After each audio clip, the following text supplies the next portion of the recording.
everyone, and welcome to this special edition podcast entitled Mindful Moments, Navigating Holiday Wellness. Now, this podcast is sponsored by the Galen and Kathy Reavers Center for Community Empowerment as part of their community outreach efforts. Now, who am I? I am Dr. Erica Holmes, also known as Doc Erica, and I'll be your host for this next few minutes that we have together. I want to start off by telling you a little bit about myself. I am a licensed clinical psychologist, an educator, a published author, a speaker, and consultant. Currently, I'm the executive director of a counseling center here in the Los Angeles area, and I'm the founder of Holmes Consulting. I also am the newly elected president of the Association of Black Psychologists, LA chapter, and I am a mental health commissioner. Let me take a moment to introduce my guest, Dr. Joshana Johnson. Thank you for being with me. It's absolutely a pleasure to share this space with you today. So before we get into this, let me tell the folks a little bit about you. So, Dr. Joshana Advent Johnson is the founder of the Intimacy Seminars and Psychological Services, a private practice located in Southern California. She is a licensed clinical psychologist, a certified clinical trauma professional, a certified trauma yoga instructor, and a professor at a Los Angeles university. Dr. Advent Johnson specializes in trauma, couples, relationships, and sex therapy in communities of color. A little bit about us both. Yes. Thank you so much for joining me on this special edition podcast. Absolutely. And of course, as I mentioned, the title of the podcast is Mindful Moments, Navigating Holiday Wellness. And as we are approaching the holidays, I think this is so timely, and I believe that we'll share information that can be used throughout the year. Yes, yes. Because we're always navigating different things at different times for different reasons. Right. So I just wanted to start off by kind of talking about this kind of approach to the holiday season. And as we know, the holiday season can be filled with festive gatherings, celebrations, and traditions. However, for many, the holidays can also bring about stress, anxiety, and a range of mental health challenges for a variety of reasons. And I think, therefore, it's important for us to acknowledge the emotional toll that this time can take on so many and for so many. Yeah. And I just want to say, in particular, this holiday season, I feel like it's going to be politically charged, right? We're in an environment right now where we just had our election results, and that's going to add on to the other stressors that usually come with holiday stress and getting with family. And so I think that's important to also touch on today too.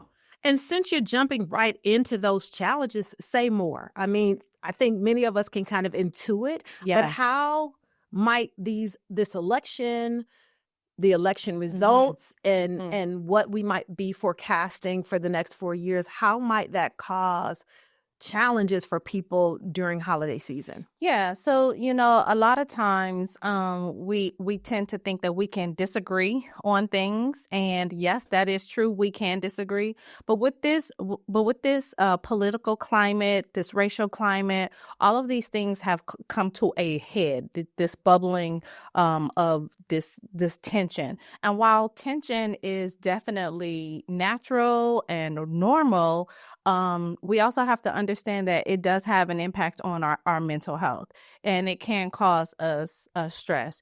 So while many of our families may be experiencing the devastation of the election results, there are people who are celebrating, right? And they can be in your family. So that may cause, this need to be on defense when you go to the holiday dinners, Thanksgiving and Christmas, and whatever you're celebrating, Hanukkah, like these things can come up.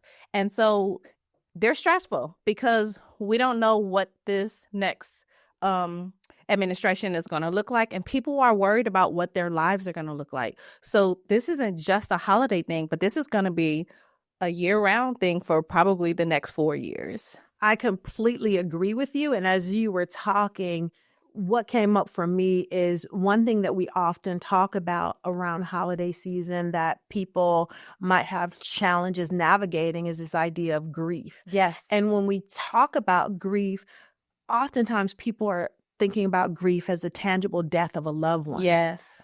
But I also think that grief is more expansive Yes. than that Yeah. we can grieve the loss of things. We can also grieve the loss of people who are living because those relationships Yes. are challenged. And I know for some folks, they are now reconsidering family relationships, Yes. friendships, Yes.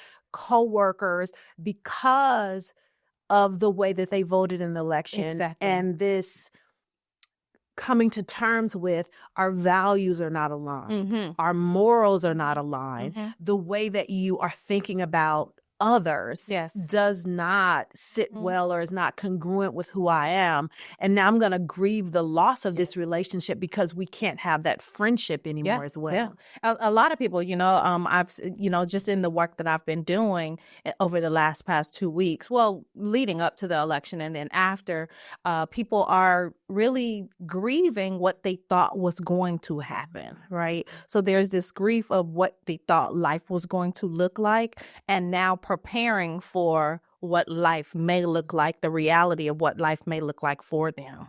So just mentioned one challenge, a challenge around this political climate, which leads us into this idea of grieving loss and the how the holiday season can kind of intensify the longing for that person, whether it was the death of a person or a friendship or a relationship that you had to sever because of the differences of, like this is not, I like pineapples on my pizza, and this is, you voted against, my very existence. Right. And so having to navigate that in those conversations comes with a lot of grief work as well. Right. A lot of grief and loss.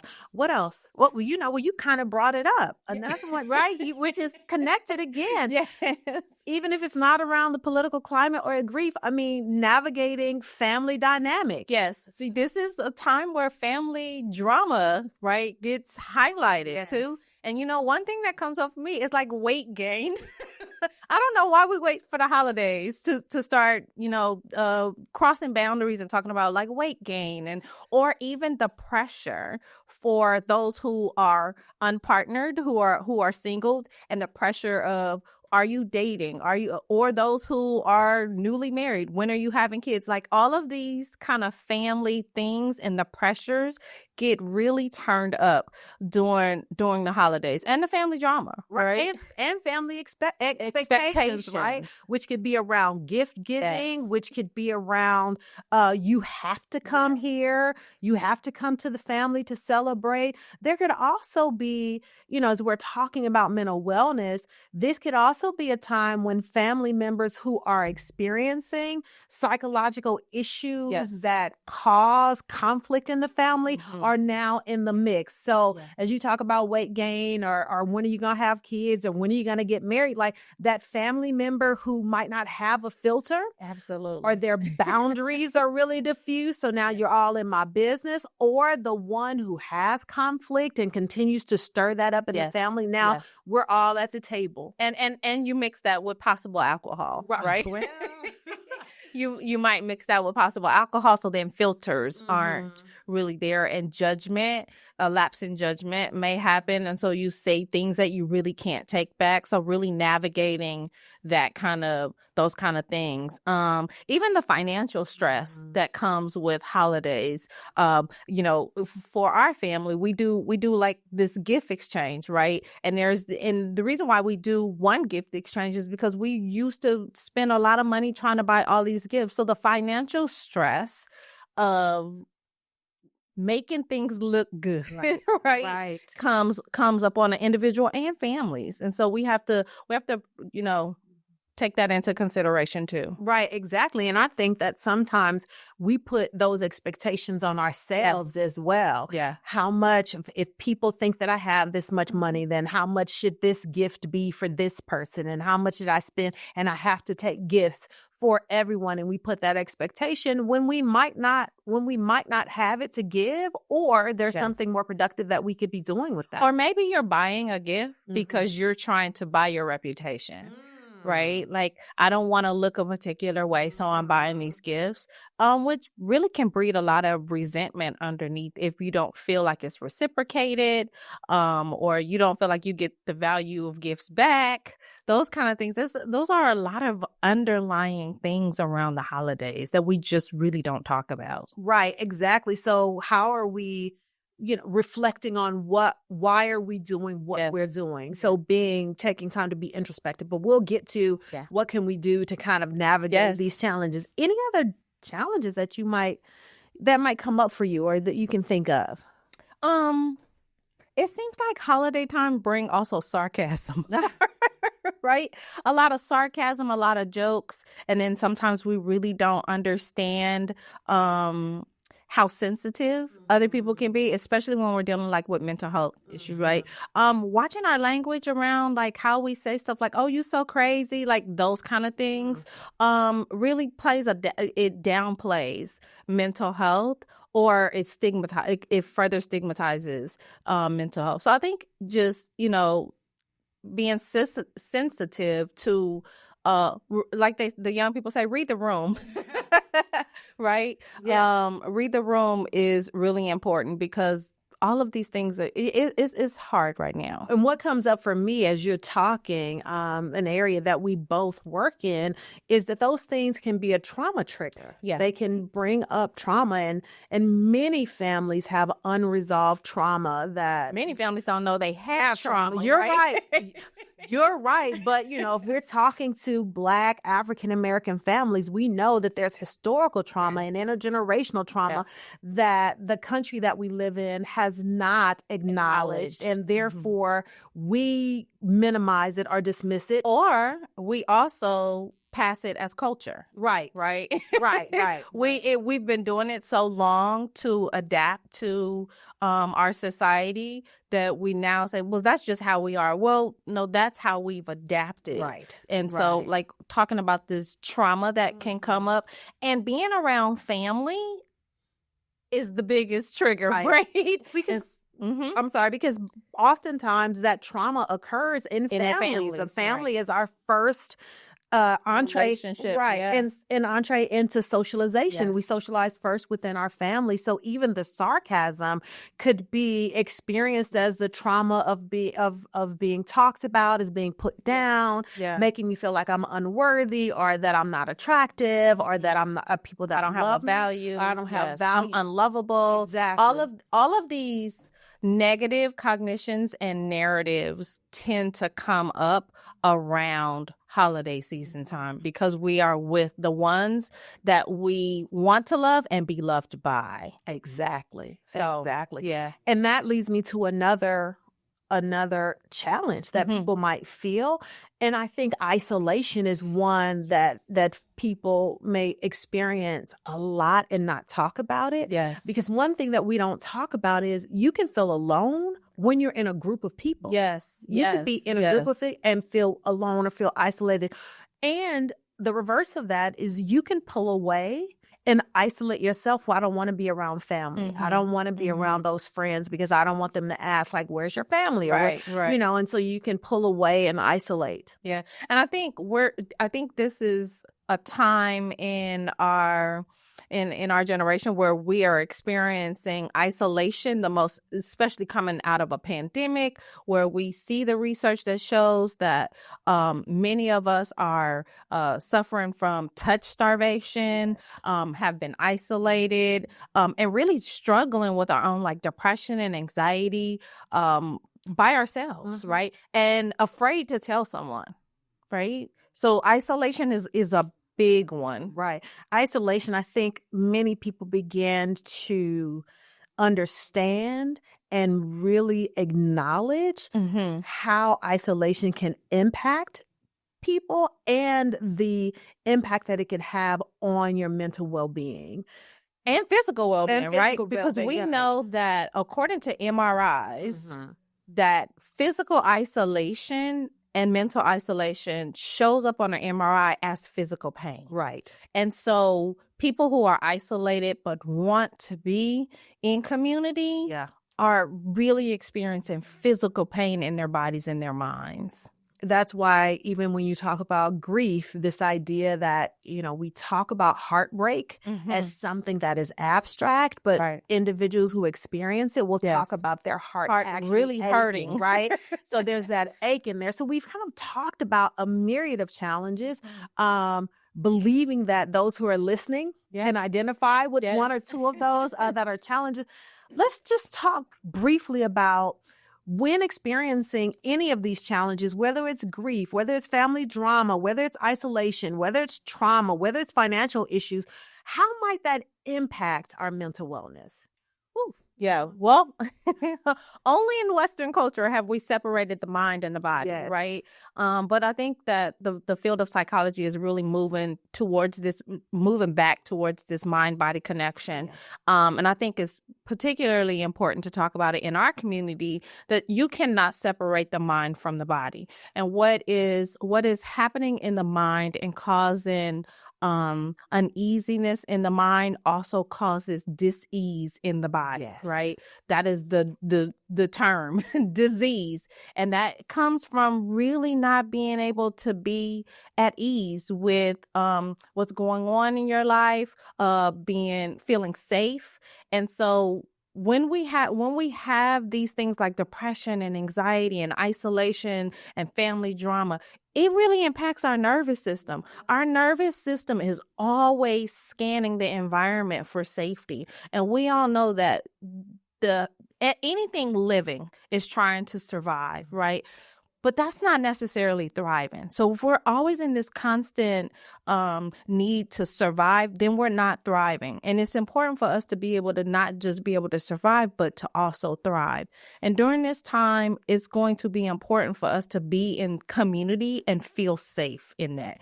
Otherwise, it's going to impact our mental health and our physical health. I agree with that. And whenever I think about mental wellness, because mental wellness is on a continuum, right? I think about the time.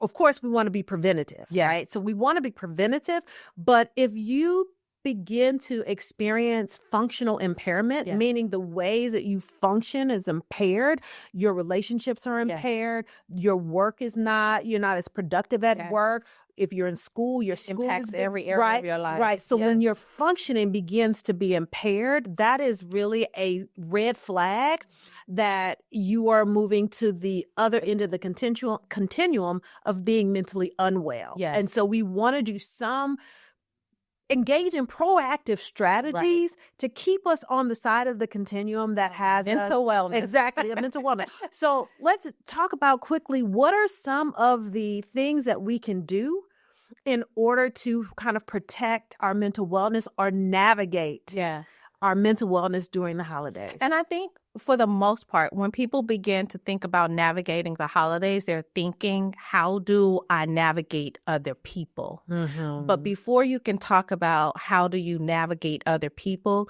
you've got to navigate self.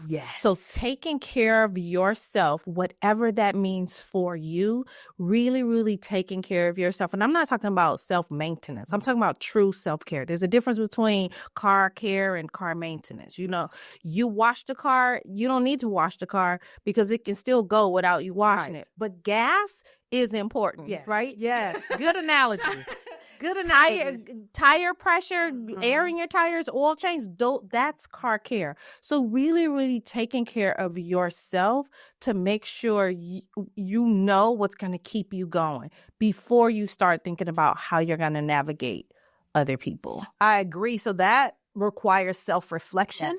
And one of the things that I say about self-care and taking care of yourself and navigating yourself, a lot of people think of, and I know we use this word a lot, boundaries. Yes. And we have to remember that boundaries are not for the other person. They're It is for you. yourself. I don't think a lot of people know how to set boundaries either, right? I even teach this in classes, right?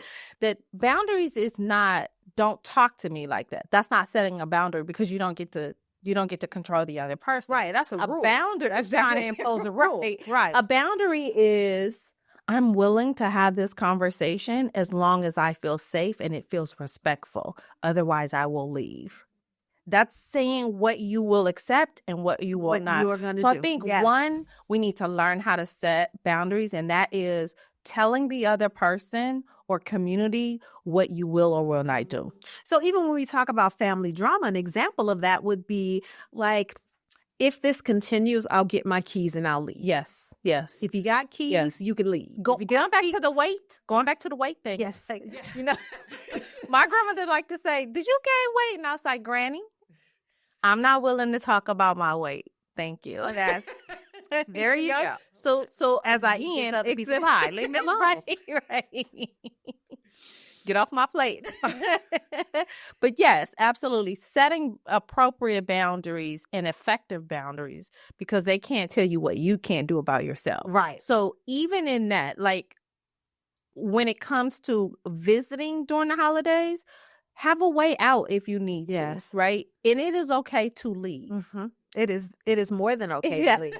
And that kind of brought up something else for me, which is, don't be beholden to family traditions or old traditions. Like, it's okay as you create your own traditions. Absolutely. And what that might look like, and changing that up a little bit. And that kind of goes to this being beholden to family expectations. It is okay for you to decide what you want to do, what you don't want to do, and how you want to do it. Yes. And to let folks know, this is what I'm doing and I'm changing this up a little bit. So don't feel so beholden to family traditions. Find ways, like, of course, it's important for there to be compromise as long as you feel safe, right? It's for there to be compromise, but there's really not too many things you have to do. Yeah, absolutely. I always like to say too, remember why you're there. Family and fun. So make memories, right?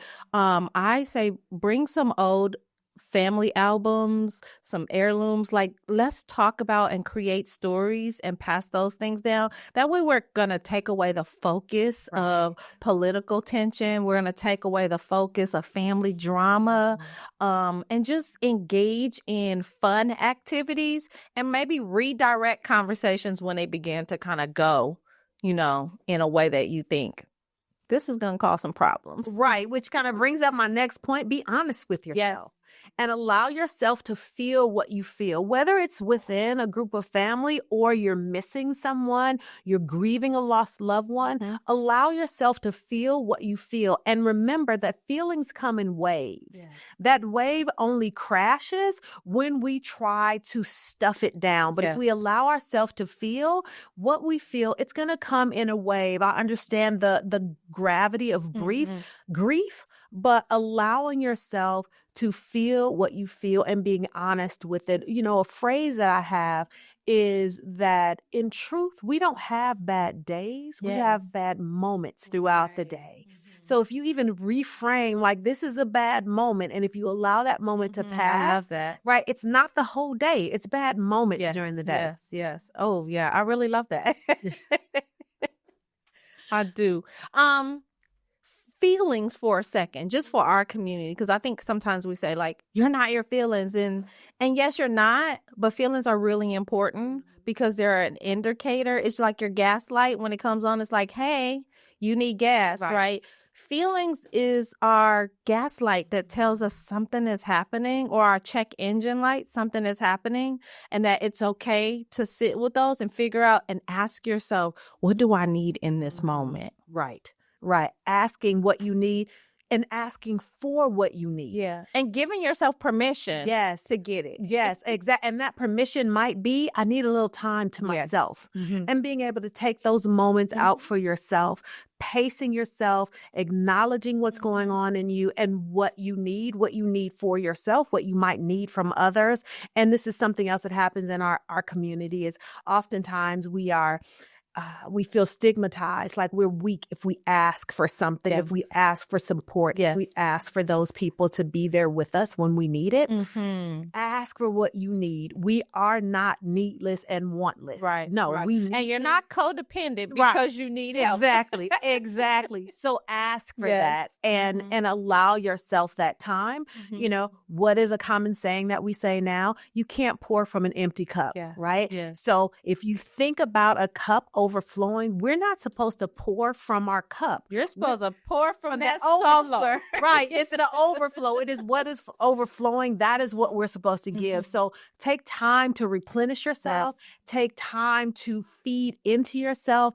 Take time to allow yourself to enjoy the holidays in the way that you feel it needs to be celebrated. And I want to say, don't be afraid of joy. Yes. Joy is one of the hardest emotions for us to experience, especially because of historical trauma. We just think it's going to be taken away from us. And I just want to say, bask in the joy. I want to bask. Bask in the joy this holiday season. So given that we've talked about challenges, we've talked about the impact, and we've talked about some of the things that folks can do.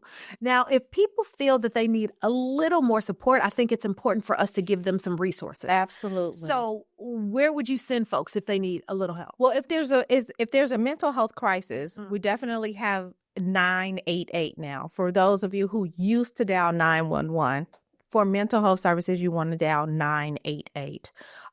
If you are looking for a therapist that maybe looks like you, I often give out therapyforblackgirls.com, melaninandmentalhealth.com, cliniciansofcolor.org, therapyforblackmen.org is also some resources. And then one of the widespread ones is psychologytoday.com. Yes, all of those are wonderful resources if you're looking for support. I also will chime in and say there's a website that we host called normalizehelp.org, normalizehelp.org. It provides you with a lot of information on how to find a therapist, questions to ask, and dispel some myths there as well. There's also a crisis text line, which is 741-741 if folks need to reach out that way. So we're giving you a lot of resources. Please use them. Where can folks find you if they're looking for you? You can find me at theintimacyseminars.com. That's my website. And on social media at The Intimacy Seminars. Wonderful. And if you're looking for me, you can find me at Doc Erica, that's DocErica.com. So docerica.com, that's my website. Or on our socials, it's Doc Erica. Well, I think we're going to end it right there. I think we want to thank, right? We want to thank you all for tuning in to our special podcast, Mindful Moments, Navigating Holiday Wellness. And we want to thank the Galen and Kathy Reaver Center for Community Empowerment for the outreach that they're doing to our community. With that said, enjoy this holiday season.